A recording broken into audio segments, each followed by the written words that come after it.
J'étais brisé, vidé sans espoir. Ta grâce m'a trouvé, m'a restauré. Je n'ai rien à moi, mais tel que je suis, tu me libères, tu me libères. Grâce infinie de notre Dieu, qui un jour m'a sauvé. Oh, j'allais de lieu en lieu quand tu m'as retrouvé. Et maintenant je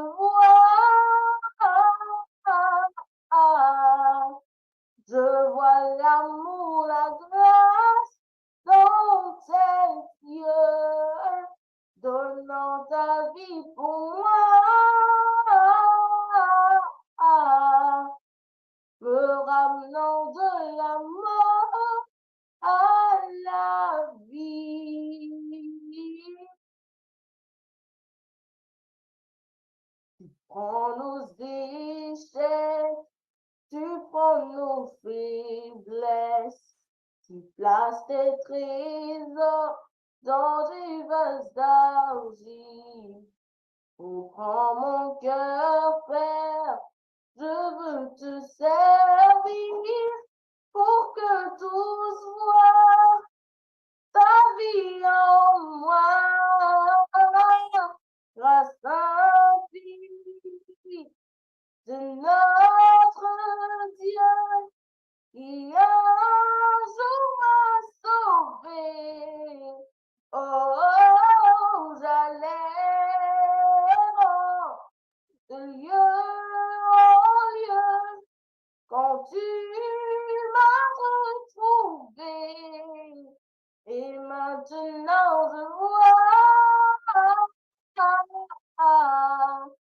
je vois l'amour, la grâce dans tes yeux, donnant ta vie pour moi,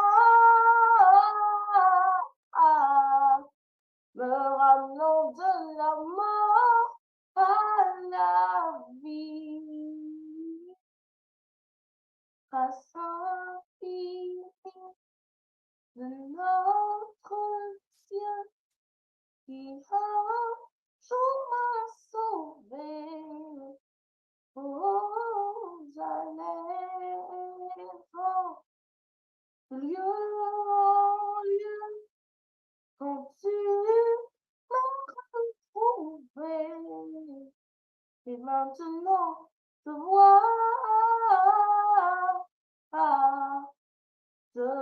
l'amour, la grâce dans tes yeux, donnant ta vie pour moi, me ramenant de la mort à la vie.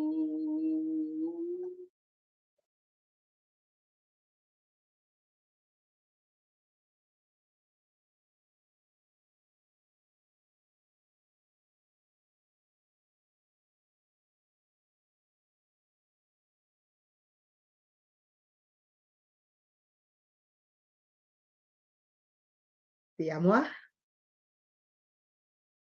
Oui, oui, chef Thierry, c'est à toi. OK, merci beaucoup, Anténor.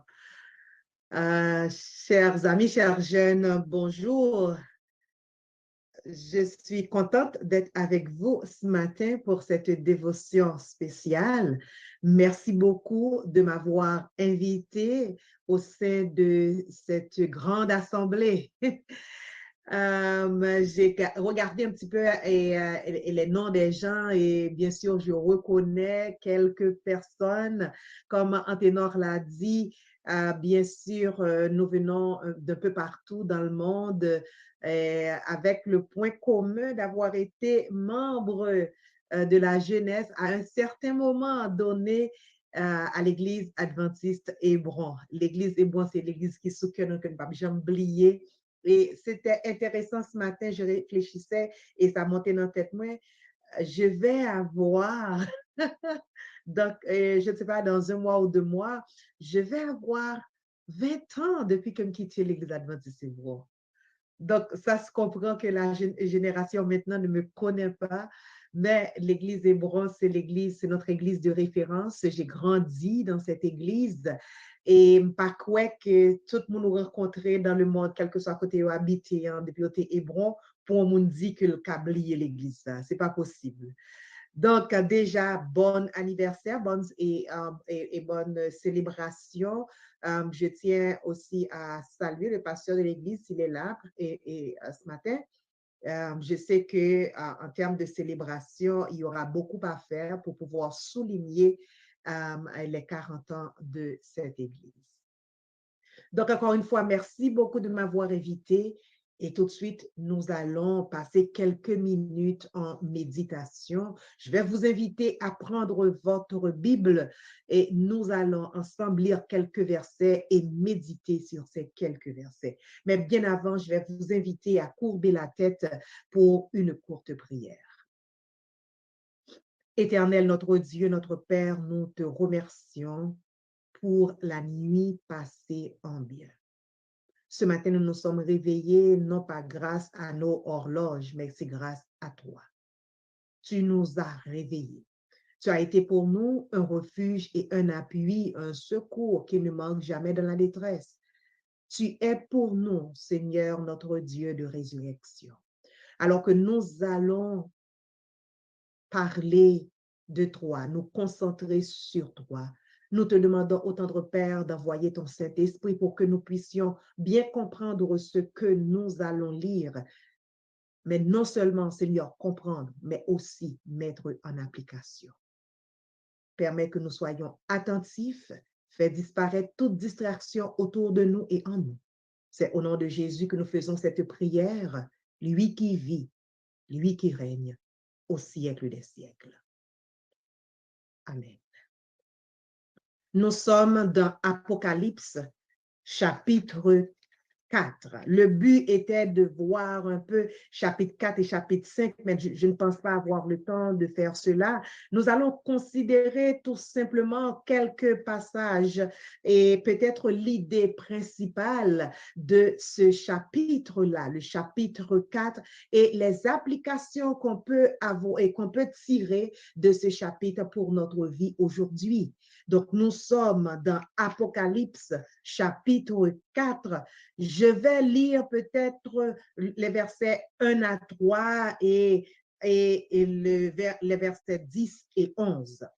Donc, Apocalypse, chapitre 4, versets 1 à 3, ensuite versets 10 et 11. Apocalypse, chapitre 4. Après cela, je regardai et voici, une porte était ouverte dans le ciel. La première voix que j'avais entendue, comme le son d'une trompette et qui me parlait, dit, « Monte ici et je te ferai voir ce qui doit arriver dans la suite. » Aussitôt, je fus ravi en esprit et voici, il y avait un trône dans le ciel et sur ce trône, quelqu'un était assis. Celui qui était assis avait l'aspect d'une pierre de jaspe et de sardoine, et le trône était environné d'un arc-en-ciel semblable à de l'émeraude. Verset 10. Les 24 vieillards se prosternent devant celui qui est assis sur le trône, et ils adorent celui qui vit au siècle des siècles, et ils jettent leur couronne devant le trône en disant, tu es digne, notre Seigneur et notre Dieu, de recevoir la gloire et l'honneur et la puissance, car tu as créé toutes choses et c'est par ta volonté qu'elles existent et qu'elles ont été créées. Je ne sais pas si vous avez, comme moi, été, entre guillemets, je dirais, victime de ce livre-là, le livre qu'on appelle Apocalypse. Je me souviens que quand j'étais petite, la première fois que j'ai entendu parler de l'Apocalypse, je dois vous avouer que j'ai eu des cauchemars.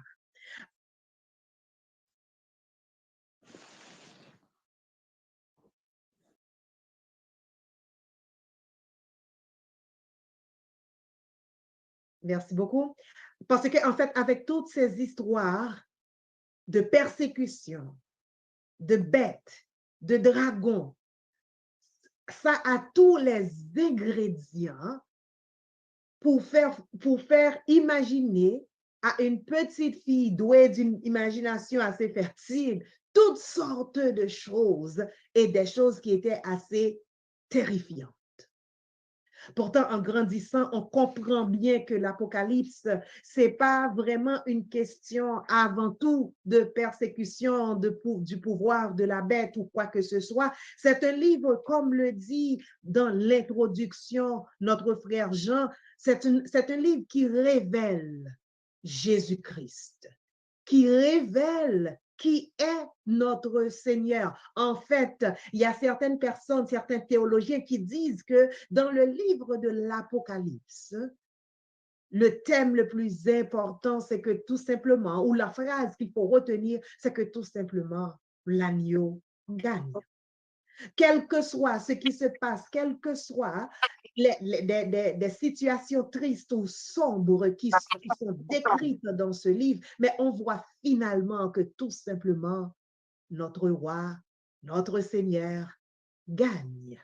Et ce matin, je vais réfléchir avec vous sur une partie spéciale de ce livre qui nous donne une vision qui est très importante pour nous autres maintenant qui vivons sur une terre côté que toute bagaille semblait tête chargée, c'est comme si pas de contrôle.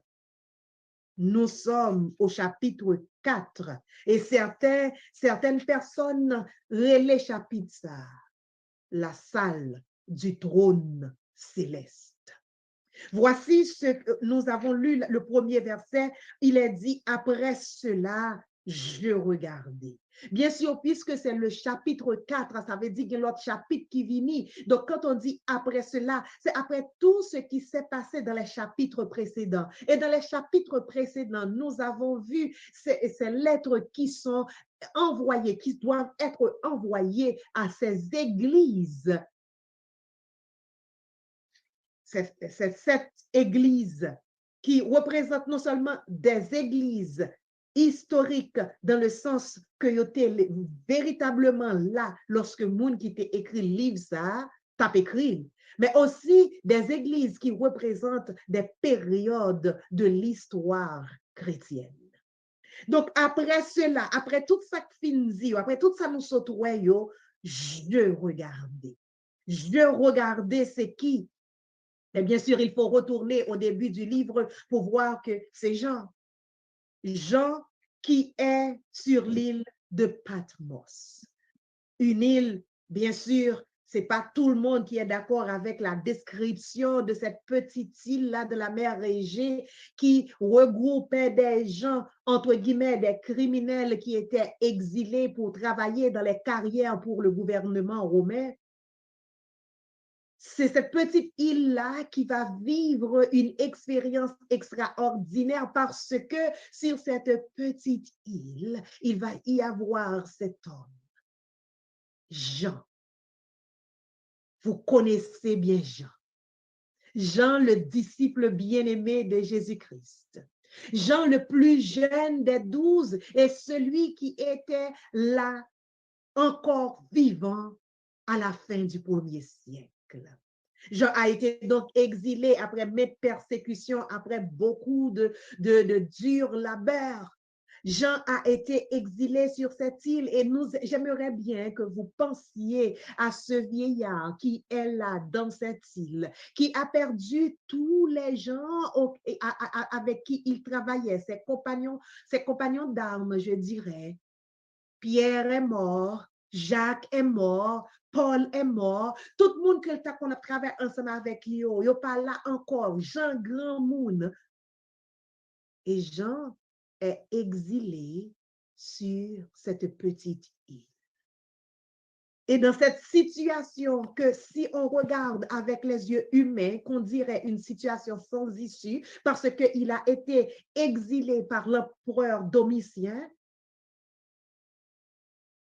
dans cette situation difficile, nous t'avons dit que la vision finie, il n'y a plus d'espoir, il n'y a rien qui va se passer. Après tout, il t'a semblé que cette histoire de prédication de l'évangile, la meilleure façon que Dieu a gagné pour récompenser, c'est faire passer misère.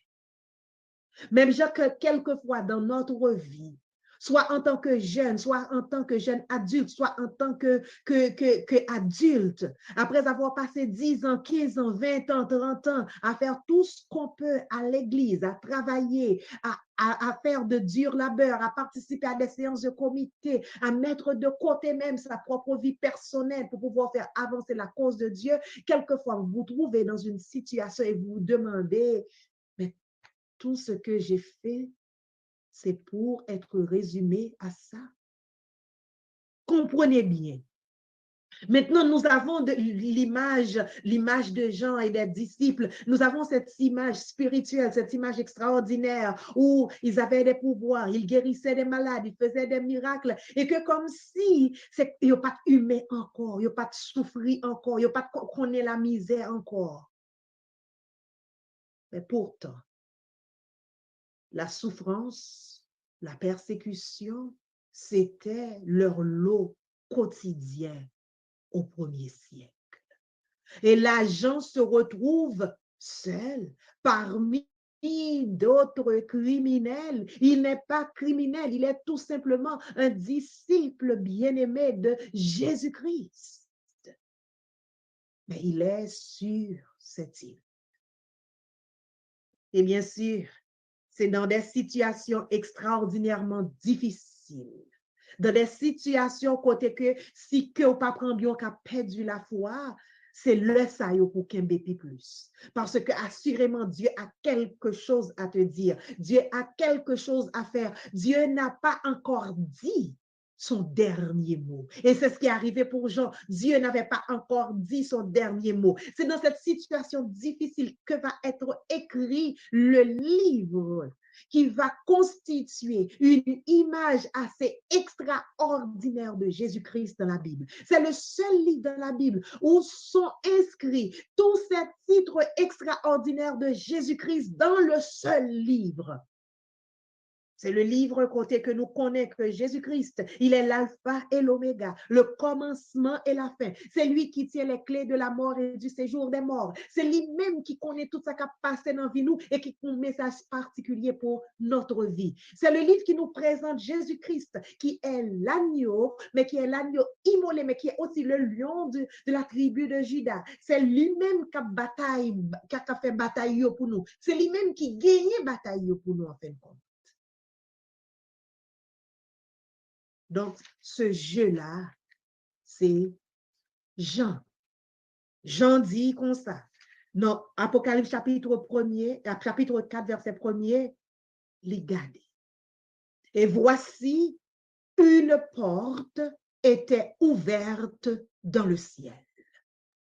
Bien sûr, le mot qui est utilisé ici, c'est le mot porte qui est utilisé ici, c'est un mot qui est utilisé particulièrement dans l'Ancien Testament et qui fait référence à la porte du sanctuaire. Torah. Une porte était ouverte. Et la façon dont c'est traduit, ça garde l'idée de la phrase originale parce que une porte était ouverte, c'est une forme passive. On ne nous dit pas qui a ouvert la porte. En général, dans les livres prophétiques, on utilise la forme passive pour montrer que c'est l'acte de Dieu. C'est Dieu lui-même qui est en train de faire quelque chose. Donc, la porte était ouverte et attendait Jean. Jean n'a pas été pour frapper à cette porte. Il n'a pas demandé à lui ouvrir cette porte. La porte était ouverte. La porte du sanctuaire céleste était ouverte. Et il continue pour dire, la première voix que j'avais entendue. Et là, il faut retourner au chapitre 1er pour savoir que cette voix qu'il a entendue, c'est bien sûr la voix de Jésus-Christ. Et cette voix dit à Jean, il bat Jean yon l'ordre. Il dit, Jean comme ça, monte ici et je te ferai voir ce qui doit arriver dans la suite. Monte Jean.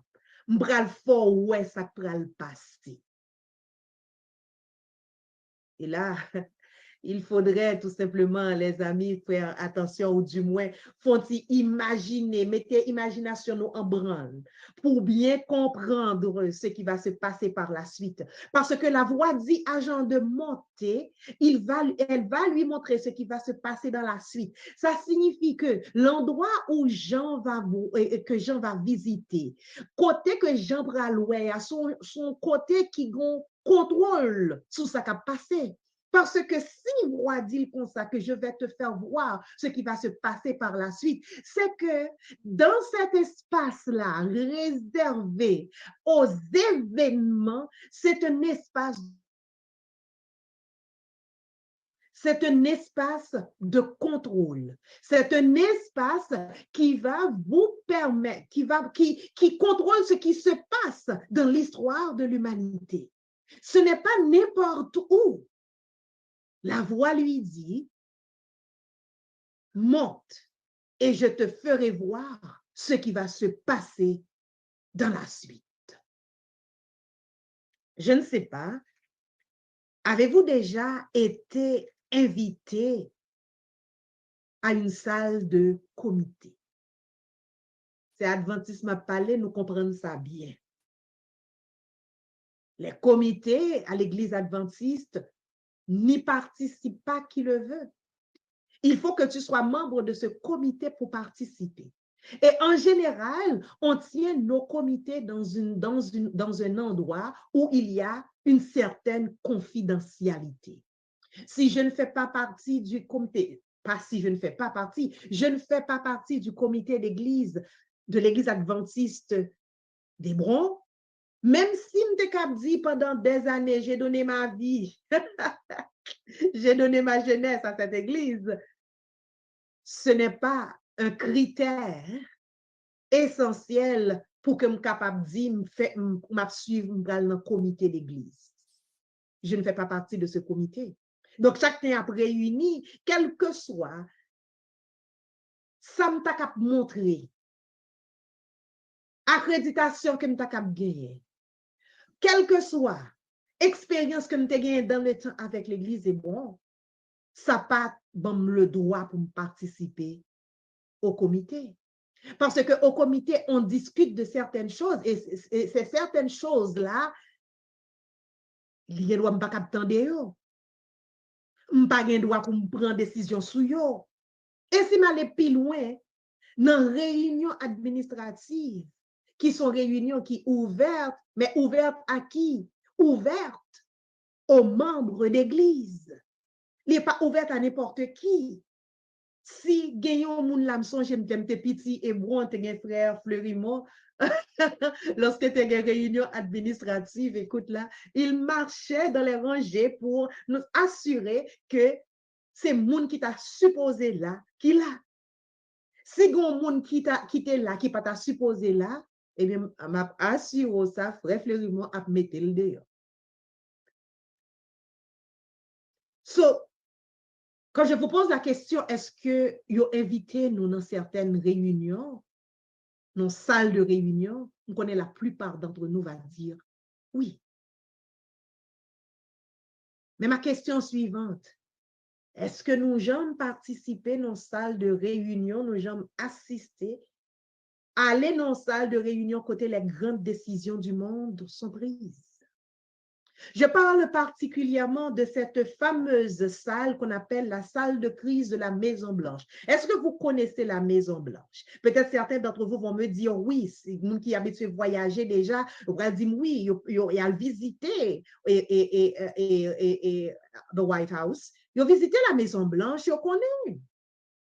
Mais avez-vous déjà invité à cette fameuse salle qu'on appelle la salle de crise de la Maison-Blanche.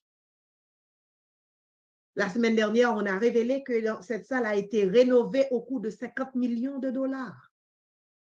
Et on peut se tromper en disant que la salle de crise, c'est une salle, mais en fait, ce n'est pas seulement une salle, c'est un centre d'opération qui est connecté à 3 salles de conférences douées, équipées de la technologie la plus fine.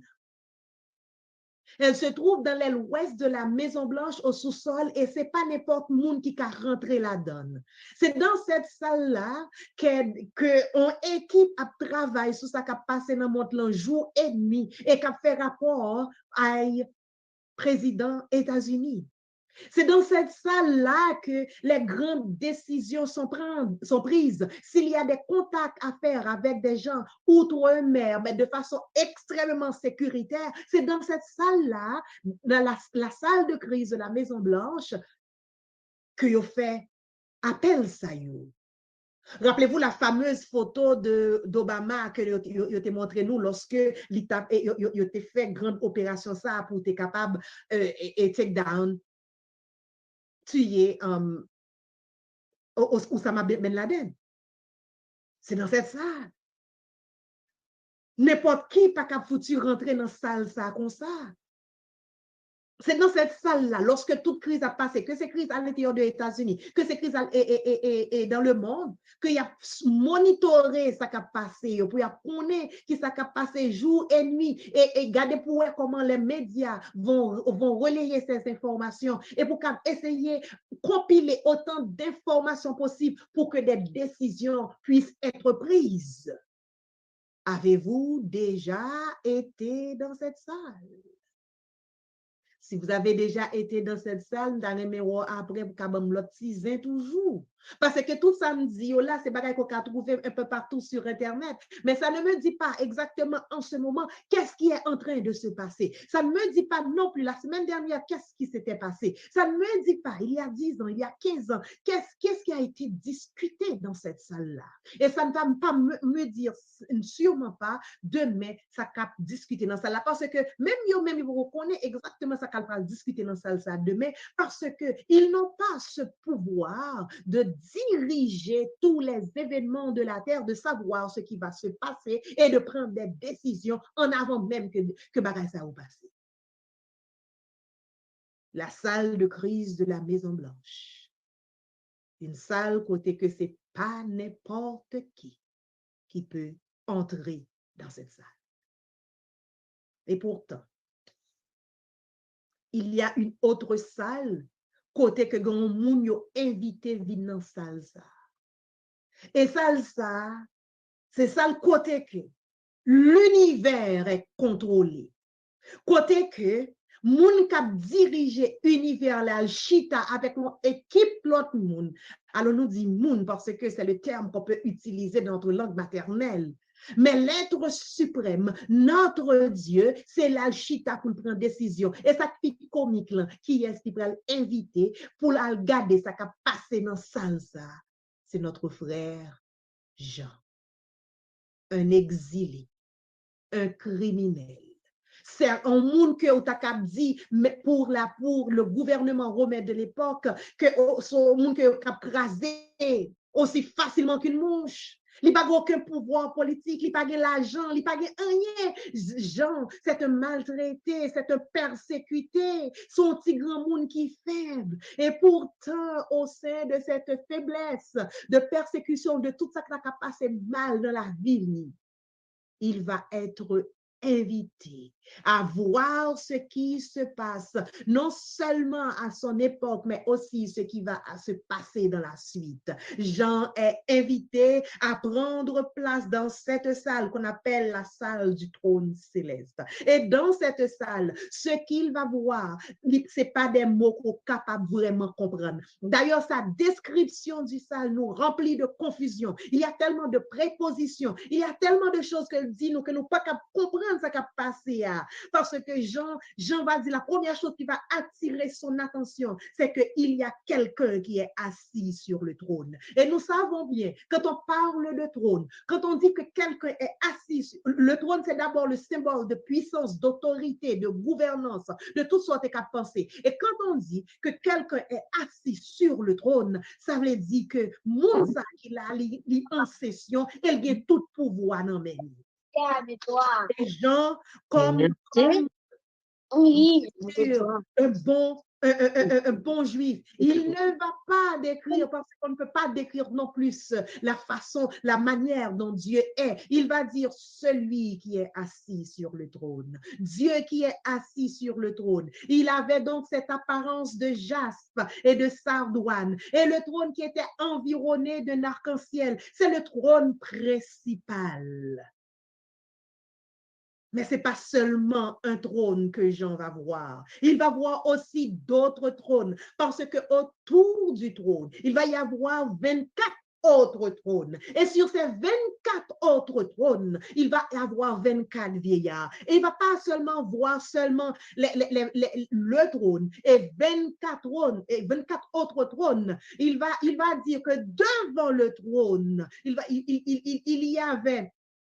il y avait des lampes qui brûlaient, qui sont les Saint-Esprits de Dieu. Il y avait une saliwell, il va décrire comme une mer de verre semblable à du cristal. Au milieu du trône, autour du trône, il y avait les 4 êtres vivants qui étaient remplis de Dieu devant et derrière. Nous avons que nous pas perdus dans ces mots-là. Pour essayer de faire une image, parce que ce que Jean est en train de décrire est indescriptible. D'ailleurs, si vous lisez le prophète Daniel, si vous lisez Ézéchiel, vous lisez Ésaïe, vous allez voir, c'est la même idée. On ne peut pas décrire vraiment le trône de Dieu. C'est inimaginable, c'est inconcevable dans notre langage humain. Ce sont donc avec des symboles qu'on va décrire.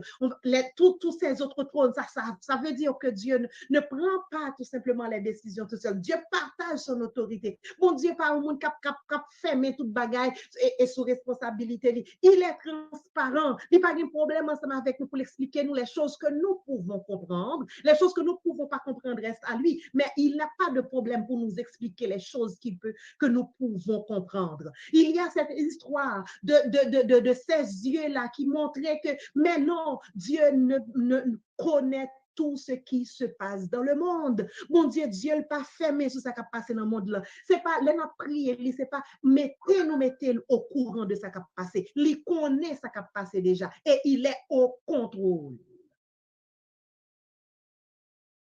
Bien sûr, vous le savez bien. En pile fois, il y a des décisions que le gouvernement prend, il y a des décisions que nous prenons en tant que parents, il y a des décisions que l'Église prend, il y a des décisions que nous subissons conséquences. Quelquefois, nous fâcher contre le monde qui prend décision, ça, c'est parce que vous ne connaissez pas la réalité qui a amené cette décision. Particulièrement pour Dieu, c'est ce qui nous arrive. Nous vivons dans un monde bouleversé. Il suffit tout simplement que nous ouvrons radio, que nous allions sur les réseaux sociaux pour nous voir comment le monde s'est bouleversé. Les mauvaises nouvelles fusent de toutes parts. Et ce qui est pire dans tout cela, c'est que ce n'est pas seulement les mauvaises nouvelles, que ce soit les catastrophes naturelles, que ce soit les tremblements de terre, que ce soit les kidnappings, que ce soit l'insécurité ou whatever, des choses visibles que nous avons, mais aussi il y a cette théorie un peu partout dans le monde qui peut encore vivre sous terre. Il y a cette théorie qui pullule sur Internet et que soit commencer li bagay ça, c'est bagay qui fait que ou pas même cap sorti dehors la caille ou parce qu'on a tellement peur. Et pourtant, c'est une distraction de l'ennemi parce que il connaît que lorsque, même si nous pas comprendre les décisions de Dieu, lorsque nous quittons regard, nous fixer sur le trône, nous n'avons qu'une chose à faire. Ce que les 24 vieillards étaient en train de faire, ce que les 4 êtres vivants étaient en train de faire, c'était tout simplement de donner gloire à Dieu. Comprenez bien, quand vous êtes dans le processus de décision, quand vous êtes au sein d'un gouvernement qui est assez transparent pour vous expliquer toutes les décisions qui sont prises, quand vous comprenez que la personne qui dirige est une personne qui vous aime profondément et que tout ce qu'il fait, il le fait pour votre bien, quand vous comprenez que moun kap dirige a pas gen moun qui ka acheté, que moun kap dirige, son moun qui parfait, son moun qui extraordinaire, son monde qui a toute puissance, son monde qui a contrôle toute bagaille nan meni. Lorsque vous comprenez cela, même si vous ne comprenez pas ces décisions, on seul bagaille qu'on pour dire pour lui, c'est l'orange pour faire pour moun ça, c'est jolet pour faire pour moun ça. Et c'est ce qui se passe dans le trône du ciel. Les anges sont là, ils se soumettent aux décisions de Dieu. Tout le monde qui l'a cap suivre comment l'a dirigé l'univers là, yo pas gagné l'autre bagaille pour yo dire, yo pas gagné l'autre bagaille pour yo faire que tout simplement donner gloire à Dieu. Et pourquoi nous autres sur cette terre nous ne pouvons pas donner gloire à Dieu? C'est parce que tout simplement nous sommes pris dans la routine de nos vies quotidiennes. Nous sommes pris par la méchanceté environnante. Nous sommes pris par tout ce qui se passe mal dans le monde et que nous ne sommes pas capables de comprendre. Nous sommes pris par nos problèmes personnels et que nous ne pouvons pas the end goal. Nous ne pouvons pas qu'on va la fini. Nous oublions qui est-ce qui sous contrôle là. Nous oublions qui est-ce qui sous trône. Nous quittons, nous prenons pas toute folie que nous attendons sur Internet, pas toute nouvelle que nous attendons. Oh, elle pas fait gon maladie X se pas inventer, gon maladie Y que pas faire là.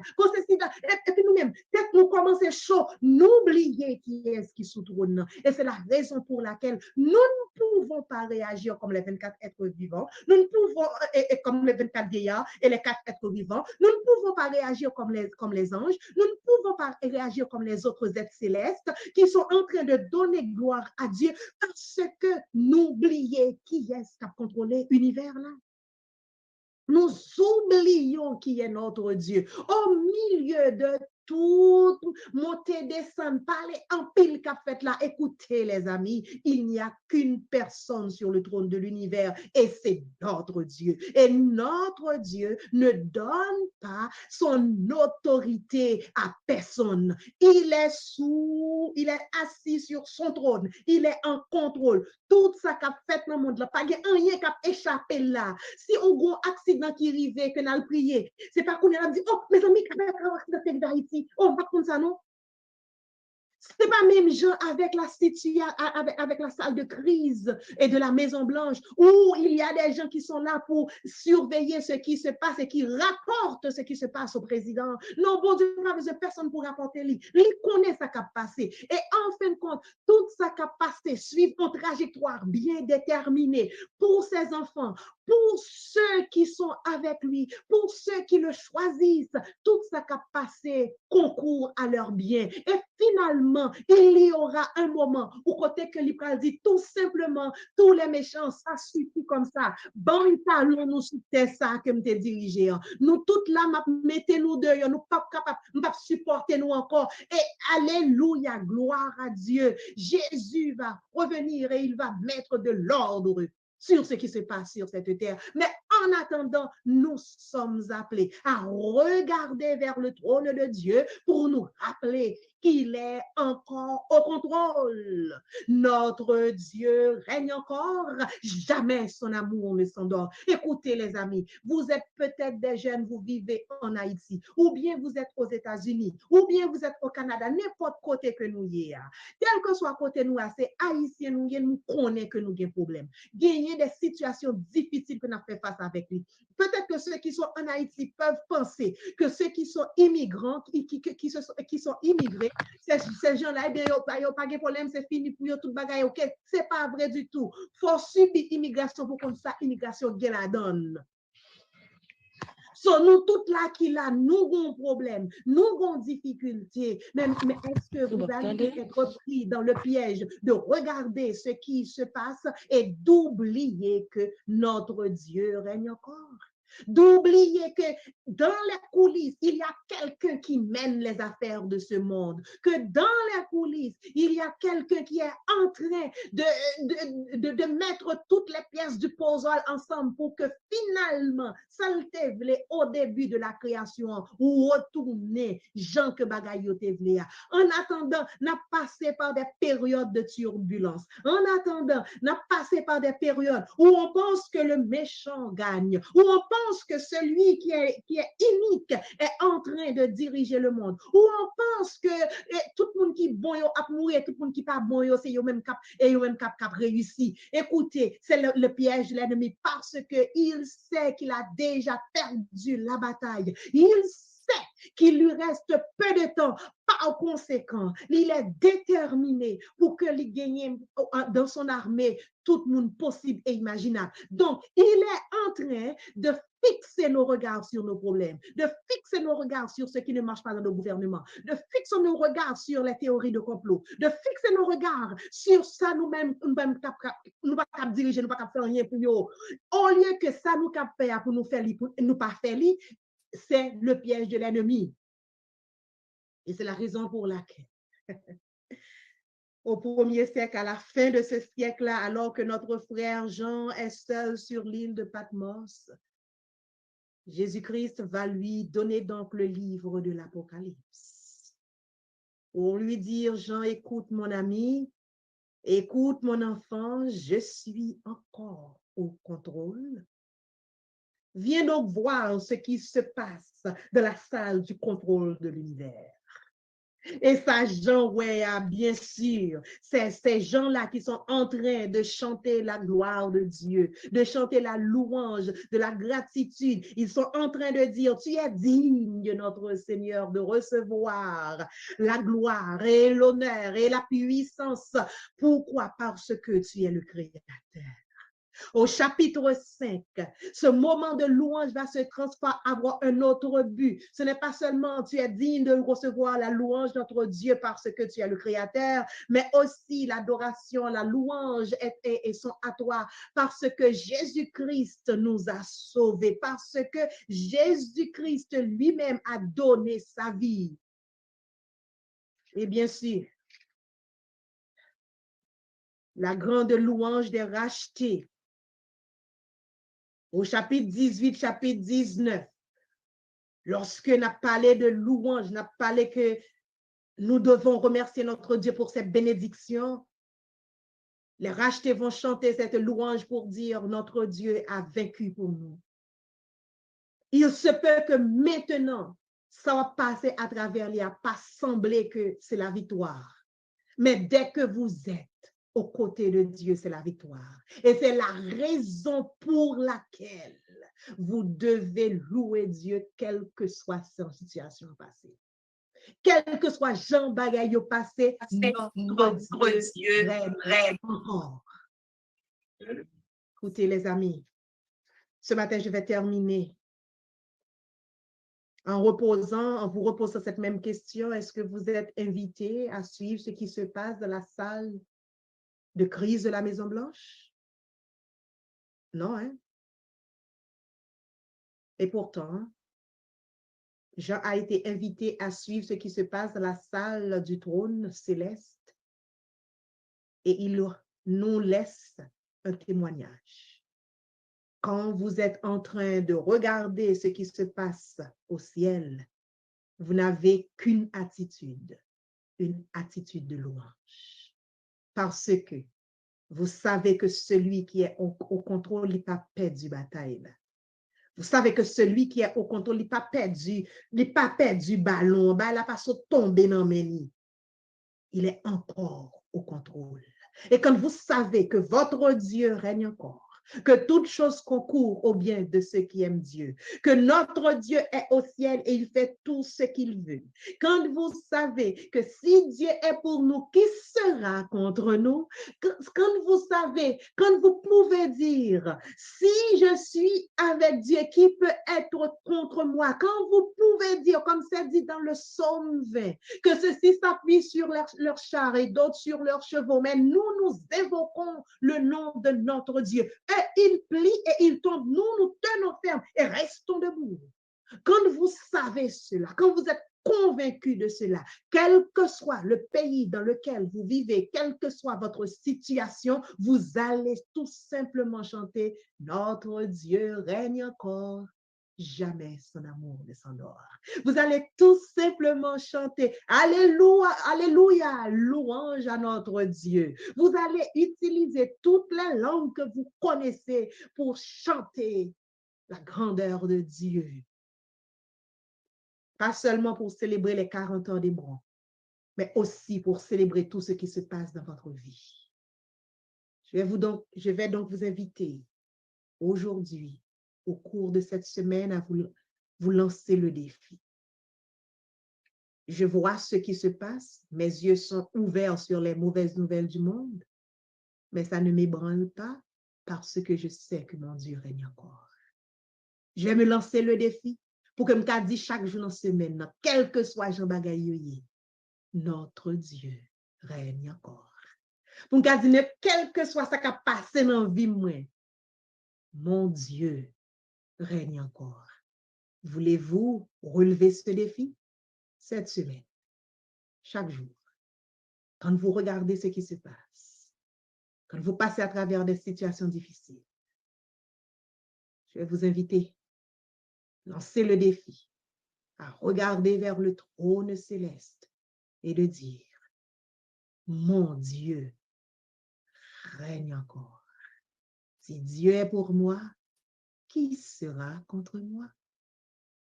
Que le Seigneur vous bénisse.